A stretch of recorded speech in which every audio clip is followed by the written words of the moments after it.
Tiene la palabra el diputado Axel Kicillof, que comparte tiempo con el diputado Recalde. Muchas gracias, señor presidente. Yo voy a hablar junto con el presidente de nuestro bloque, Héctor Recalde, justificando nuestro rechazo al proyecto y el dictamen de minoría que hemos presentado. Como vamos a compartir la presentación, voy a remitirme específicamente a las cuestiones económicas, en parte de contexto, en parte de esta ley y en parte de las futuras leyes que ya ha anunciado el Gobierno a través de los medios de comunicación que se dirigen en el mismo sentido. Señores diputados, señor presidente, sabemos que este es un Gobierno que ha tomado estos 14 meses para, de una manera realmente vertiginosa, deteriorar las condiciones de vida de nuestros trabajadores. Las ha deteriorado por las decenas de miles de despidos que se han producido, producto de la política económica de este Gobierno, y las ha deteriorado también por algo que es público, notorio y que está en discusión hoy en día. El Gobierno de Macri ha logrado, como en pocas otras etapas y episodios de la historia argentina, efectuar una reducción del salario real, del poder de compra de los trabajadores, que equivale en promedio al 10%, en algunos casos al 15%. Quien perdió, señor presidente, 15% de poder adquisitivo en su salario, lo que hizo es perder 2 meses de sueldo. Trabaja 12 meses, le pagan 10 meses con un año solo del Gobierno de Macri. Y esto es producto de una política económica que ha estado dirigida para que esto ocurriera. Empezó como empezó este año. Empezó diciendo que la inflación, según el ministro entonces Pratgay, hoy despedido, echado, expulsado, renunciado, empezó diciendo que la inflación del año 2016 iba a ser de 20% o 25% en lo sumo. Lo repitió el presidente de la Nación y pidieron unas paritarias del 20-25%. El resultado de esto fue una inflación de 42 puntos. Es decir, que si alguien le hacía caso al Gobierno con sus proyecciones de inflación, hoy hubiera perdido no los 10 puntos que perdió, hubiera perdido 20 puntos en su salario real, alcanzando uno de los momentos de mayor caída en las condiciones de vida de nuestros trabajadores de la historia nacional.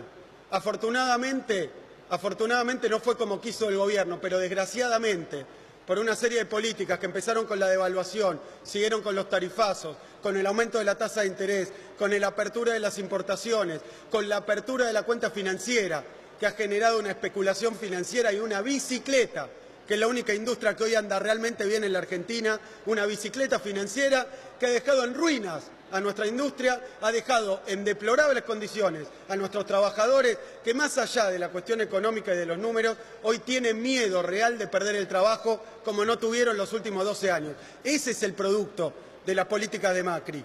Pero ese es el producto en el corto plazo. Nos preguntamos, ¿a dónde va este Gobierno? Y lo vemos en esta ley. Este Gobierno va a aplicar, como lo han hecho todos los gobiernos neoliberales de nuestra historia, después de generar pánico y crisis económica, va a tratar de aplicar reformas estructurales en la economía argentina. Quieren una Argentina distinta, quieren un cambio. Ese cambio nos estamos enterando que es una Argentina sin industria, que es una Argentina con trabajadores en malas condiciones, que es una industria, que es un país con desempleo masivo, que es un país con peores condiciones para los jubilados, que es un país, lamentablemente, que va para atrás y no va para adelante. Y eso es lo que hemos visto, pero ahora nos empiezan a marcar ese horizonte. ¿Cuál es el horizonte? ¿Cuáles son esas reformas estructurales? Evidentemente, y no lo digo yo, no es que lo sospecho, aparece en los diarios oficialistas, que este es el primer paso de una flexibilización laboral más amplia. No hay que ser conspirativo, no hay que ir a leer el consenso de Washington en donde se inspiran, o los planes del Fondo Monetario Internacional. Está a la vista. Dicen que van a hacer las ART, después de las ART van a venir otras ideas para el blanqueo del trabajo, que siempre han sido políticas para bajar las contribuciones patronales, que es lo que nos llevó a la famosa ley Banelco y las otras leyes de la vergüenza para lo que ha sido un país industrial y con trabajadores dignos y que en estos 12 años hemos recuperado. Entonces, este es un paso directo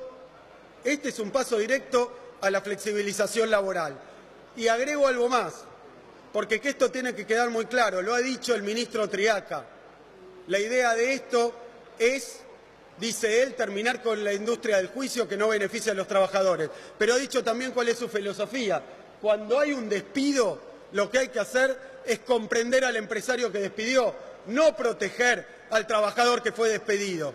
Ese es el Ministerio de Trabajo que tenemos hoy. Así nos vienen a traer esta reforma laboral. Y lamentablemente se ha intentado mejorar el proyecto del Ejecutivo, pero nuestro bloque sostiene que esas mejoras que se han introducido han sido insuficientes. El espíritu sigue vivo. ¿Saben por qué? Y voy a datos económicos duros. Porque es mentira que haya un problema en rentabilidad de las aseguradoras, que el sistema esté colapsado. Es mentira, simplemente los datos duros dicen eso. Los datos duros dicen eso, porque dicen que de cada 1.000 trabajadores y los 78 siniestros que sufren, solamente 11,5 van a juicio. Es decir, de 1.000 trabajadores que aportan, 11 van a juicio.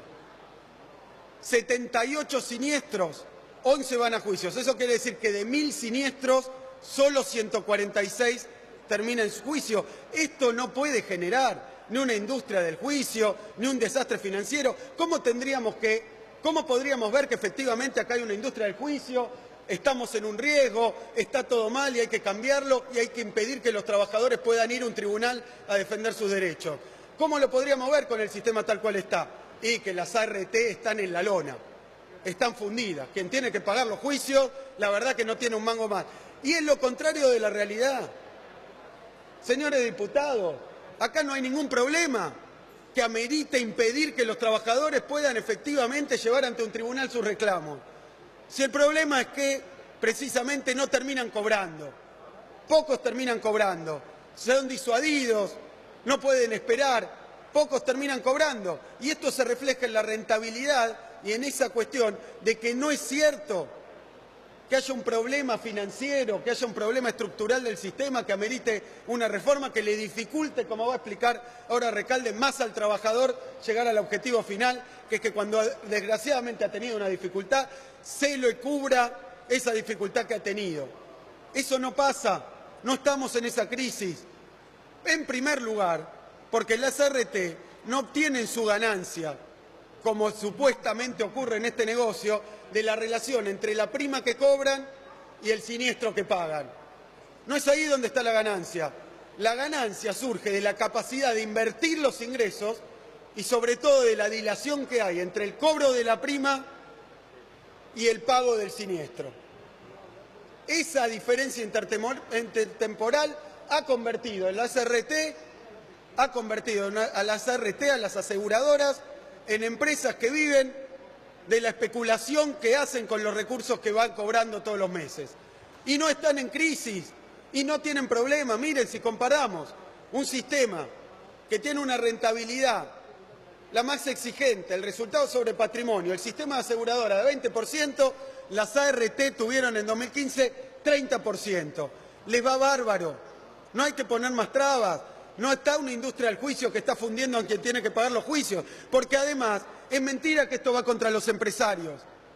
Solo 5% de los juicios son contra los empresarios, el resto son contra las aseguradoras. Y las aseguradoras se llenan de plata. ¿Cuál es el problema que da origen a todo esto? ¿Cuál es el problema? Se le está poniendo trabas al trabajador para llegar a la instancia del reclamo judicial, cuando el problema justamente es que no puede llegar a la instancia judicial y cobrar el juicio. Estamos yendo al revés. Estas juntas médicas no nos garantizan que esto va a andar mejor, va a andar peor. ¿Saben cuánto ganaron las ART?